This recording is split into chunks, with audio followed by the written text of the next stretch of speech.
మన పాపాలన్నీ తొలగాలి అంటే గంగలో మునగాలి అంటారు. మన యొక్క శక్తితో భక్తితో మనము ఈశ్వరుణ్ణి ఆరాధన చేస్తే అఖండమైనటువంటి ఐశ్వర్యాన్ని ఈశ్వరుడు అనుగ్రహిస్తాడు. ఇక్కడ వృషభ రాశి జాతకులకి ఒక చిన్న రెమెడీ, గుజరాత్లో ఉన్నటువంటి ప్రసిద్ధమైనటువంటి సోమనాథ జ్యోతిర్లింగము మనందరికీ తెలుసు. అత్యంత విశేషమైనటువంటిది సోమనాథ క్షేత్రం. ఇక్కడ చంద్ర ప్రతిబింబ రూపంగా ఈశ్వరుడు ఉంటాడు. అంటే చంద్రుడు ఇక్కడ చాలా ప్రధానమైనటువంటి దేవత. ఇక్కడ ఈ యొక్క గుజరాత్లో ఉన్నటువంటి సోమనాథుడి యొక్క స్వామి నామాన్ని తలిచిన ఓం సోమనాథాయ నమః అనుకున్న వృషభ రాశి వారు అఖండమైనటువంటి కీర్తిని పొందగలుగుతారు.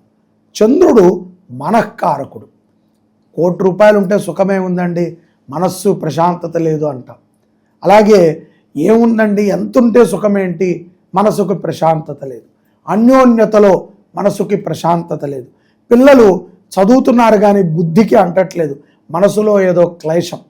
మనసులో ఉన్నటువంటి క్లేశాలు తొలగాలి, మనసు ప్రశాంతంగా ఉండాలి, ఉన్నదానితో తృప్తిగా ఉండాలి. ఆరోగ్యము ముఖ్యంగా వృషభ రాశి వారికి ఆరోగ్య సమస్యలు బాగా ఉంటాయి.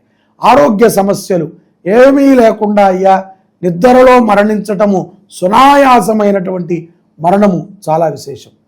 అటువంటి మరణాన్ని అంత్యమునందును మనం పొందాలి అంటే సోమనాథుడిని ఆరాధన చేయాలి. కాబట్టి శ్రీ శుభంకరి సేవా సమితి ఆధ్వర్యములో 12 జ్యోతిర్లింగ క్షేత్రాలలో మహాయాగాన్ని తలపెట్టింది.